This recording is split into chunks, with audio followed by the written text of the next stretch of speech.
जय श्री श्याम, जय खाटू श्याम। दोस्तों नमस्कार, स्वागत है आपका हमारे YouTube चैनल में। दोस्तों, अगर आप भी खाटू श्याम जी के दर्शन के लिए जा रहे हैं तो इस वीडियो को बिना आगे बढ़ाए पूरा ध्यानपूर्वक सुनना और खाटू श्याम जी से वापस आते समय वहाँ से ये 6 चीज़ें ज़रूर अपने साथ लेकर आना। और दोस्तों, आगे बढ़ने से पहले आपसे हमारी एक विनती है, अगर आपने हमारे चैनल को अभी तक सब्सक्राइब नहीं किया है तो जल्दी से चैनल को सब्सक्राइब और वीडियो को लाइक करें। और दोस्तों, कमेंट बॉक्स में जय श्री श्याम लिखना बिल्कुल भी मत भूलना।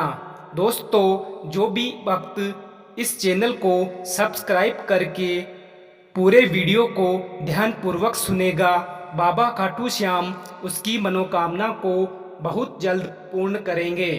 तो दोस्तों, अब बात करते हैं उन 6 चीज़ों के बारे में जो खाटू श्याम बाबा से अपने घर लौटते समय साथ लेकर आना चाहिए। दोस्तों, खाटू श्याम जी का मंदिर राजस्थान के सीकर जिले में एक गांव में स्थित है। खाटू श्याम बाबा को भगवान श्री कृष्ण के रूप में पूजा जाता है। खाटू श्याम जी के मंदिर में हर साल लाखों श्रद्धालु अपनी मनोकामना की पूर्ति के लिए खाटू श्याम जी के दर्शन करने के लिए जाते हैं। तो दोस्तों, जब भी आप खाटू श्याम जी के दर्शन के लिए घर से निकले तब मन में पूर्ण विश्वास के साथ निकले। और क्योंकि ज़्यादातर तो वही लोग खाटू श्याम जी के दर्शन के लिए जाते हैं जो लोग खाटू के दीवाने होते हैं, या फिर वैसे लोग खाटू श्याम बाबा के दर्शन के लिए जाते हैं जिसको सभी जगह से हार का सामना करना पड़ा हो, जिसका मन सभी जगह से हार गया हो, और वह व्यक्ति जो कहीं भी अपनी कामयाबी नहीं कर पा रहा हो, हर जगह उसको नाकामयाबी हाथ लग रही हो। तो दोस्तों, कुल मिलाकर बात यह है कि जिस भी व्यक्ति को हर जगह से हार का सामना करना पड़ रहा हो उसको एक बार जरूर खाटू श्याम जी के दर्शन करने के लिए जाना चाहिए। क्योंकि दोस्तों, खाटू श्याम जी को हारे का सहारा नाम से भी जाना जाता है। इसीलिए इस कलयुग में हर व्यक्ति को जीवन में एक बार खाटू श्याम जी का दर्शन अवश्य करना चाहिए। तो दोस्तों, हम बात कर रहे थे उन 4 ऐसी चीज़ों के बारे में जिसको खाटू श्याम जी के दर्शन के बाद घर आते समय अपने साथ जरूर लाना चाहिए। इसमें से सबसे पहली चीज़ होती है खाटू श्याम जी का निशान।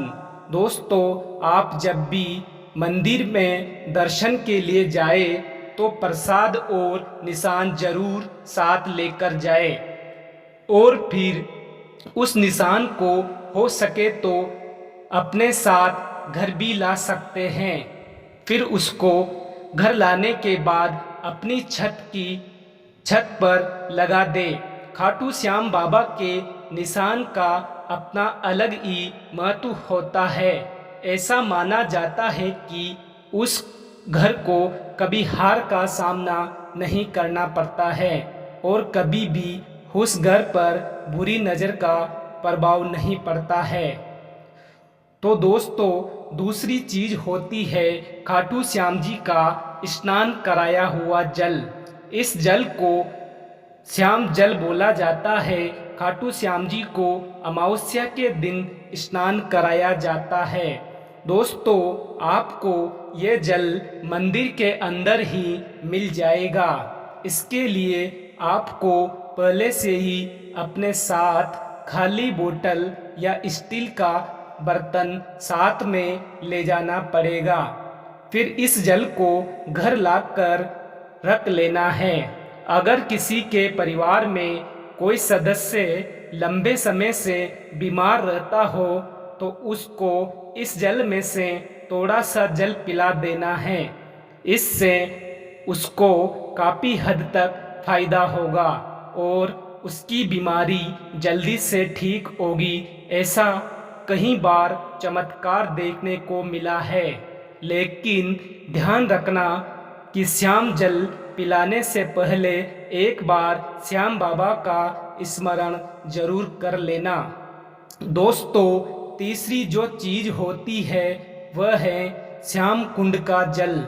इस जल को भी एक बोतल या किसी स्टील के बर्तन में भर कर ला सकते हैं। दोस्तों, एक बात इसमें जरूर ध्यान रखना, श्याम कुंड के जल को कभी पिया नहीं जाता है, क्योंकि जो भी भक्त खाटू श्याम जी के दर्शन के लिए आते हैं वह श्याम कुंड में स्नान करते हैं और ऐसा माना जाता है कि श्याम कुंड के जल में स्नान करने से असाध्य चर्म रोग ठीक हो जाते हैं। ऐसा कई बार चमत्कार देखने को मिला है। और श्याम कुंड कोई आम कुंड नहीं है, क्योंकि इसी में बाबा श्याम का शीश प्रकट हुआ था। इसीलिए इसको पवित्र और चमत्कारिक कुंड माना जाता है।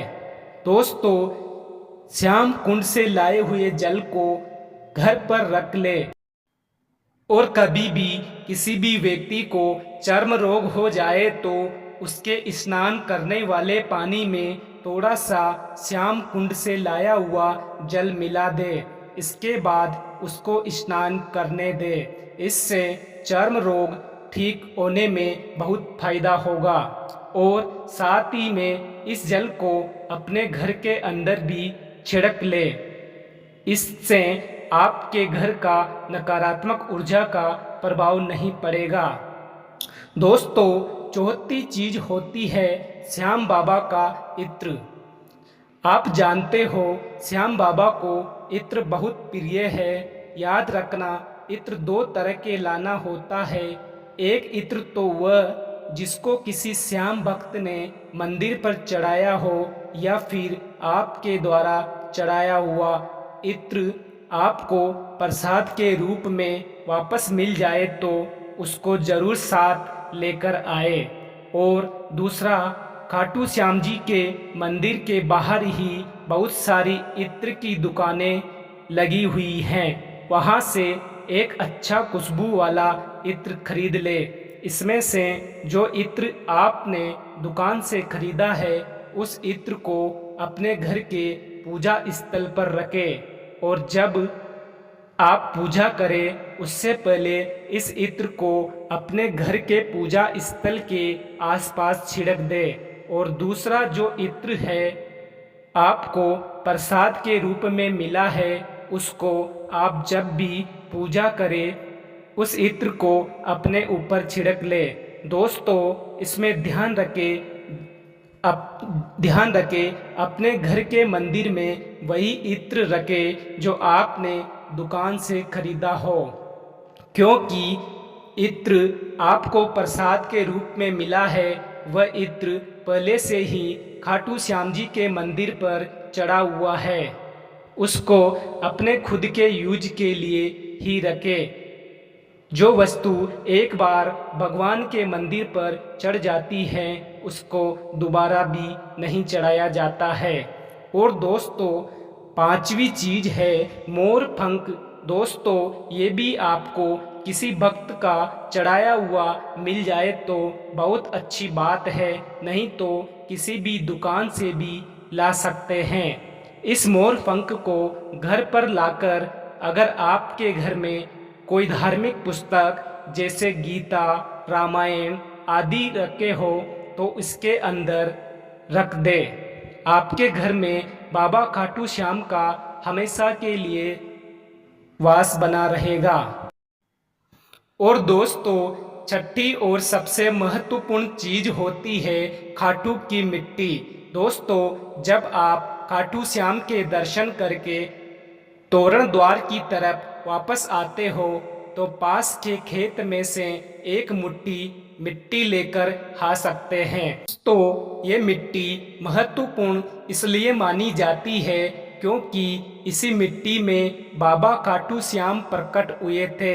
और दोस्तों, इस मिट्टी को घर लाने के बाद जो आपके घर पर तुलसी का गमला होता है, उस गमले में इस मिट्टी को डाल दें, क्योंकि दोस्तों बाबा खाटू श्याम को तुलसी बहुत प्रिय होती है। इसीलिए ऐसा करने से आपके घर में बाबा खाटू श्याम का निवास हमेशा के लिए आपके घर में हो जाएगा और आपके घर में सुख शांति और ऐश्वर्य बना रहेगा। तो दोस्तों, आज का ये बाबा खाटू श्याम का वीडियो जिसको भी अच्छा लगा हो तो बाबा श्याम के नाम पर एक लाइक तो बनता है और कमेंट बॉक्स में जय श्री श्याम लिखना तो बिल्कुल मत भूलना। और दोस्तों, जिसकी भी बाबा श्याम के दरबार में अभी तक मनोकामना पूर्ण नहीं हुई है, वह भक्त एक बार इस चैनल को सब्सक्राइब कर दे। हो सके बाबा श्याम का आशीर्वाद आज ही मिल जाए। जय श्री श्याम, जय बाबा खाटू श्याम।